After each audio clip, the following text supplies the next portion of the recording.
All right, welcome back everybody. My name is Pratesh here with Kaizen Crypto, bringing you guys another cryptocurrency video. Here today we're going to be talking about Vechain. So with Vechain, this is a project that I've had my eye on. This is a project that a lot of you are really interested in. Now I wanted to bring you all some information regarding the Vechain Tokenomics Ask Me Anything and what was asked and some of the answers that were given, as well as some of the tokenomics regarding Vechain and Vechain Thor. So I've got all of that for you here in this video here today. If you guys are interested in that type of content, please be sure to drop a like. It definitely lets me know that you enjoyed this type of content, and be sure to hit that subscribe button so you can stay tuned for future videos. All right, you guys, so today we are talking about Vechain, and here I wanted to do just a quick video just discussing some of the different topics that I had in mind.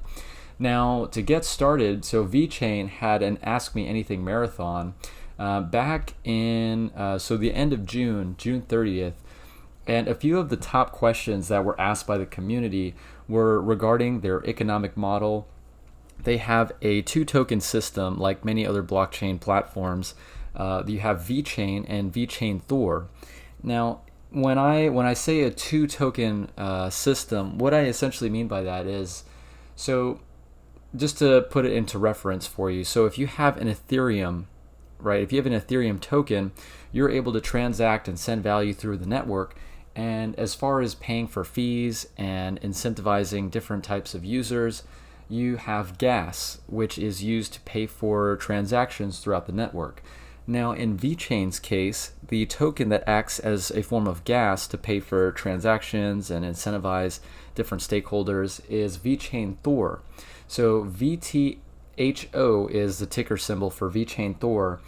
Now, what we see here with this economic model, so just by holding the Vechain token, users are able to effectively earn passive income just by holding the token Vechain in the form of Vechain Thor.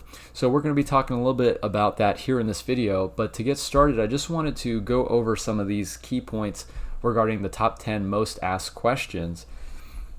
So what I've got pulled up here for you guys is the Medium article where it talks about this type of event that was it was in June 30th. Around 67,000 people watched the live broadcast. So there are a lot of people interested in Vechain. So let's take a look. It's saying, what is the relationship between Vechain and Vechain Thor and actual use cases? So I've just got a highlighted point here for you. So as the number of companies using the blockchain continues to increase and the business scale continues to expand, clearly this means that the Vechain Thor blockchain and its surrounding services are assisting said companies and clients in creating more economic value, causing the demand for Vechain Thor to inevitably grow every day, which will thus be reflected by the price. Alright, so and since Vechain Thor is generated by Vechain, the price growth of Vechain Thor will be reflected by the price of Vechain. So the two tokens are very much correlated. And let's take a look here as we continue to scroll down. So what we really meant is that we need to keep the cost of using blockchain relatively stable, aka the transaction cost in fiat should fall within a range which is acceptable by both the foundation and the commercial entities creating and using the blockchain for transactions. Let's see here. It also goes down to state, so the blockchain should be kept affordable for all stakeholders, including community developers and non-enterprise users. All right, and then the second point here is regarding the Walmart-China partnership. Now, this is huge news for Vechain. I know that Walmart and IBM are also partnered together, and for those of you who know, IBM and Stellar Lumens have a partnership, at least to my knowledge, the Walmart based here in the United States. I'm not sure if they run a different operation where they're at in China, but from my knowledge, I know that IBM and Walmart do have a partnership, so it's interesting to see how Vechain and Walmart have partnered in Asia and taking strides for anti-counterfeiting and use cases meant for blockchain in that regard. But it's saying, will you expand your cooperation and solutions to other supermarkets after the success with Walmart China? And is it possible that you will duplicate this model to other industries and companies? So now Walmart is one of the major major partnerships of Vechain. There are many others, such as what we can see here, DNVGL. That is a auto manufacturer in China. There's also a wine company, wine association collaboration, so that's interesting to see.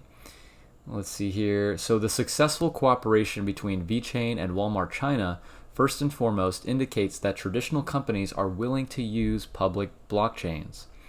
We have not only provided this solution to Walmart China consumers, but also established contacts with Walmart China's suppliers. Now, so you guys know that China, there is a lot of manufacturing happening in China. So this is very big, especially considering that there are companies in China, such as Alibaba, that are in charge of manufacturing for many of these goods that are often shipped overseas, whether it's for things like drop shipping, you know, sourcing cheap Chinese goods to be imported into other countries. You know, the blockchain is a utility factor for these types of goods depending on their value. Now, for things like fine wine, for vehicles, you know, even retail like Walmart, we can see that there is a use case for blockchain. And Vechain's initiative by partnering with these corporations is to facilitate blockchain as a way to identify the legitimacy of different products. So, for example, let's say if you were to go to a grocery store and buy a bottle of wine, what are the odds that that bottle of wine has a fake label on it? What's to say that the location of that bottle of wine as to where it was imported from isn't exactly what's stated on the label? Well, with a blockchain and what they're using, Vechain actually has QR codes embedded on labels, and you can use the Vechain and Vechain Thor app on your smartphone to be able to verify that the location, the quality, the standards meant for that particular item that you're buying is actually legit. So it's a very interesting use case for blockchain, and Vechain is partnering with people left and right. And you know, the corporations that they're partnering with are very significant. So that's just something to keep in mind. Now, for those of you who are actually holding Vechain nodes, this is interesting to note here. It's saying the X node. So why were the X nodes made tradable? So the idea of trading X nodes was first put forward by early community members who held X nodes and expressed the hope for transferring Vechain to other wallets. So that's an interesting note, because I know that there are a lot of people in the community who have adopted Vechain early on, who are holding nodes.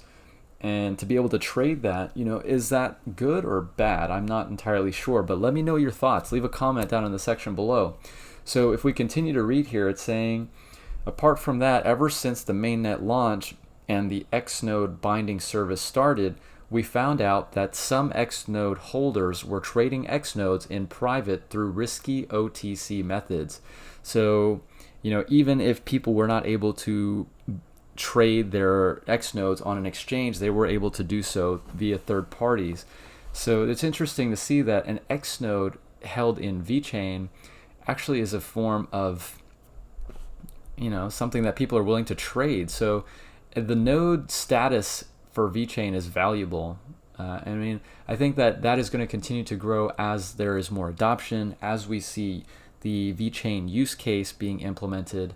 So these holders of Vechain and these nodes, you know, whether or not they're able to play out the way that they'd expected it to, whether or not they're hoping for 1 million or, you know, whatever they're trying to do with it, you know, trading a Vechain Thor node, who knows? Who knows what that's supposed to be like? Because at this point in the game, guys, we are still so early. I do not think that we have found a fair price for Vechain token yet, because we are still so early in the game. But let's continue to read further here. So as we continue down, it talks about the technical development plan. So what upgrades will the Vechain Thor wallet have? So the new version of the Vechain Thor wallet will be released in July. After collecting feedback from the community, the new version will add price display function in fiat and more support for dApps. All right. So continuing on, we're looking at the roadmap here for Vechain. So they are a very ambitious project. So their overall plan for the future is to continue to develop valuable applications such as carbon emissions reductions, you know, that are more sustainable, or actually I should say use cases that are related to sustainable development. So being that they are based in China, it's very nice to see that they are bringing that issue to a forefront. The emissions in China is a big issue, more so than it is in Western countries. So let's take a look here. What do you think of the present blockchain industry? So the first trend in the market is that more professionals and industry giants are entering, including Facebook, JP Morgan. The second is that requirement for legality and compliance has become more urgent. So large-scale commercial application is drawing closer. For Vechain, blockchain's advancement relies on the joint adoption and cooperation in the industry rather than the strength of a single player. So it's nice to see them leading the charge with that type of mentality, because it is going to come down to adoption and it is going to come down to use case. And Vechain has that going for it. Vechain has partnerships. Vechain has use cases. And I'm not trying to shill Vechain, guys. This is not financial advice. What I'm trying to bring you here is information regarding the project and what they are trying to solve. So as we continue to read down here, this is talking a little bit about what Vechain's initiatives are for Western countries. So Vechain is based in China, but what can we see from the project bringing it over into North America, Canada, all these, Great Britain? Like, what are all these European countries doing about it, right? So the Vechain Foundation is still a relatively young organization, and it is true that we've been spending more of our attention and resources in Asia and Europe, which we are proud to of our achievements so far in this region. We do have a smaller presence in the US, and in general, we are trying to improve on our position in the market and industry. So they have hired Jason Rockwood to spearhead their business development efforts, and they do plan to pivot more resources into North America, both on the business development front and partnerships within blockchain and cryptocurrency. So they are looking to adhere to regulatory standards as well as transfer resources to becoming compliant within the United States. So it's interesting to see that. They are also building out their potential use cases, dApps. So very interesting to see, as well as the community. I know that there are a lot of people out there who loves Vechain. There's a very awesome Vechain community, so I just wanted to give a shout out to you guys. So let's take a look here. So the relationship between Vechain Foundation and the Vechain Company. So the Vechain Foundation was established in mid-2017. Like many other projects, it is a non-profit organization dedicated to the development of the community and the core blockchain infrastructure. However, the lack of relevant regulations makes it hard to really get things done. For example, when you pay your employees' salaries, not everyone accepts being paid in digital currency, so you often need to pay in fiat. In the meantime, you need a team that is capable of getting things done to run the daily operations. That's why we established the Vechain Company in Shanghai. Like many startups, the company provides many tools and services, and its primary job is to help Vechain Foundation with the day-to-day operations. If some tool set or other materials critical to the Vechain community are unbuilt due to financial constraints, lack of existing products, or other limitations, then the Vechain Company will step up on behalf of the community and will build such tool sets and materials. So take the Vechain Thor mobile wallet, for example. A few years ago, many people were developing desktop wallets, and few people would develop mobile wallets. However, many of our Chinese community members had established a habit of using mobile wallets. That's where we jumped in. So we had some great ideas that were meaningful, but there was a lack of development within the community that would put them into reality.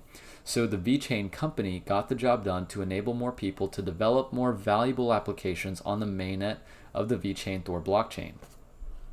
So it's interesting to see that they're a company that is still centric on the community and adoption and partnerships, but they are willing to fill in the gaps, right? So if you have a community that's building mobile, or vice versa, in this top it was desktop, they are willing to take the weight of the mobile application.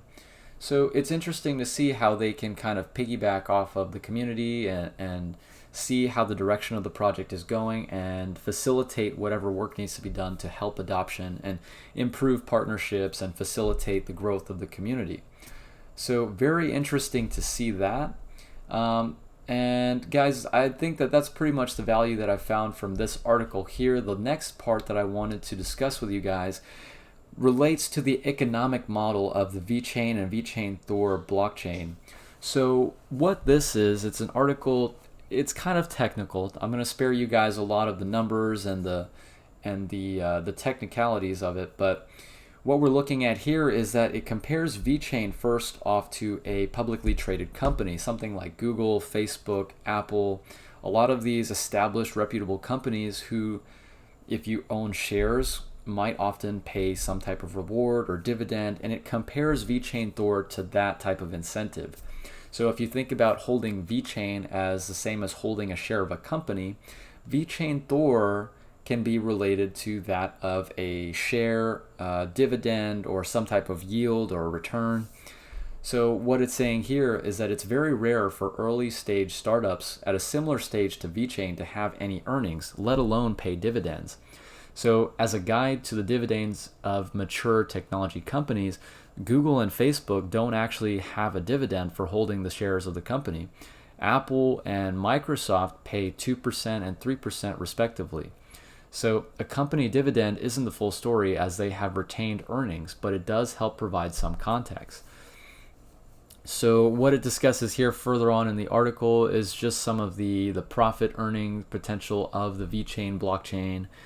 And it's asking the community, actually no, this is saying, it goes into more hypotheticals, but before the end of the year, the author expects the Vechain Foundation to adjust the gas price to maintain the fiat cost of transactions at a reasonable level, while also needing to increase the Vechain Thor generation rate to support high blockchain volumes.